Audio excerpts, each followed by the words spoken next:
안녕하세요. 우리번TV 정형외과 전문의 김경환입니다.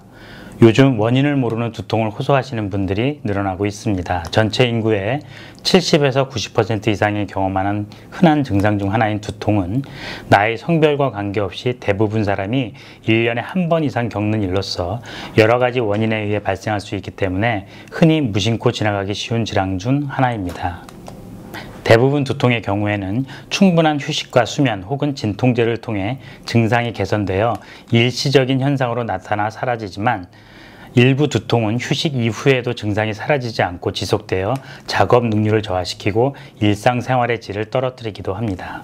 또한 일부 두통은 뇌졸중과 같이 치료 시기가 예후에 중요한 영향을 미치는 질환의 전조 증상일 수 있기 때문에 조기에 병원을 방문하여 정확한 원인을 파악하여 적절한 치료를 받는 것이 매우 중요합니다. 일반적으로 두통은 크게 1차성 두통과 2차성 두통 두 종류로 나눠볼 수 있습니다. 이 중 현대인들이 흔히 겪는 유형이 1차성 두통에 해당되는데요. 스트레스나 수면 부족, 심리적인 원인, 긴장감 등에 의해 나타날 수 있는 긴장성 두통과 편두통, 그리고 군발성 두통이 이에 속합니다. 오늘은 1차성 두통인 긴장성 두통의 원인 중에 가장 흔한 경추성 두통에 대해 알아보고자 합니다. 경추성 두통은 두통의 가장 흔한 원인으로 보고되고 있습니다. 대부분의 사람들이 종종 경험하기도 하고 진통제를 복용해도 별다른 효과가 없고 여러 가지 검사에서도 드러나는 건 없는데 자꾸 두통이 지속되고 목이나 어깨가 자주 뭉치거나 뻐근한 증상이 동반된다면 경추성 두통을 먼저 고려해 봐야 합니다. 자, 그럼 지금부터 경추성 두통의 원인을 알아보도록 하겠습니다. 목을 보면 골격 이외의 근육과 인대들이 복잡하게 분포되어 있고 척수와 경추신경, 동정맥, 그리고 디스크 등의 연골 조직도 구조를 이루고 있습니다. 대부분의 사람들이 목에 문제가 있다고 하면 디스크를 먼저 떠올리시는데 디스크에 문제가 있다고 무조건 두통이 생기는 것은 아니고 디스크에 문제가 없다고 두통이 없는 것 또한 아닙니다. 즉, 경추성 두통의 원인은 여러 가지 구성 조직의 이상에 의해 발생할 수 있습니다. 경추성 두통은 첫 번째로 외상 후에 경추 골격을 지지하는 근육과 인대에 손상이 발생하여 구조적 불안정성에 의해 나타날 수 있습니다. 외상 외적인 부분으로는 머리부터 연결된 근육과 인대들이 안 좋은 자세와 생활 습관으로 인해 장시간 변형과 손상이 축적되어 경추성 두통이 생길 수 있으며 추간판 탈출증, 소위 경추 디스크에 의하여 탈출 디스크 조각이 경추근과 척수를 압박하여 2차적으로 두통을 유발할 수도 있습니다.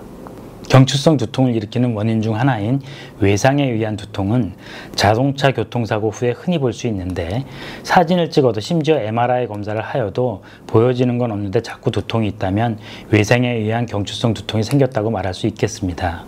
예를 들어 신호대기로 자동차 내에서 대기하고 있는데 뒤에서 누군가 쳤다면 그럼 어떻게 될까요? 사고의 정도에 따라 다르겠지만 몸이 앞뒤로 휘청이면서 어떤 형태를 가지고 있는, 즉 우리 몸을 연결하고 있는 목 주변에 있는 미세한 신경이든 근육이든 인대가 순간적으로 갑작스럽게 늘어났다가 원래대로 돌아오면서 그 안에 있는 많은 정상 조직에 상처를 입게 되고 그로 인해 목 주변의 근육 및 인대, 신경 등이 긴장하게 되면서 두통이 발생하게 됩니다. 두 번째로 경추성 두통의 가장 대표적인 원인으로서 바로 일상생활에서의 잘못된 자세 및 생활 습관이 있습니다. 일상생활이나 직장에서 잘못된 자세를 통하여 경추의 정상 십자곡선이 소실되어 거북목, 일자목 등이 나타나게 되고 이러한 질환들이 방치되는 경우 근육과 인대가 비가역적으로 과신연되고 복원력을 소실하게 되어 대후두신경을 자극하고 머리 쪽 근육이 경직되어 경추성 두통으로 이어지게 됩니다. 신체 중에서 가장 무거운 부위 중 하나인 머리를 수많은 관절과 근육, 인대 등으로 지탱하고 있는 목은 어깨와 허리 등에 연결되어 중간에서 연결하는 역할을 담당하고 있으므로 쉽게 긴장하고 과부하가 걸려 심한 스트레스를 받을 수 있는 부위입니다. 따라서 좋지 않은 자세로 인해 과하게 긴장을 하게 되고 피로가 누적되게 되면 통증을 유발하게 되고 두통으로 이어지기도 합니다. 가끔 두통, 어깨 뭉침, 피로로 인해서 병원에 가셔서 의료진과 함께 목 엑스레이 사진을 촬영하여 보게 되면 지금 보시는 이미지처럼 일자목, 거북목 등을 보셨던 경험이 있으실 겁니다.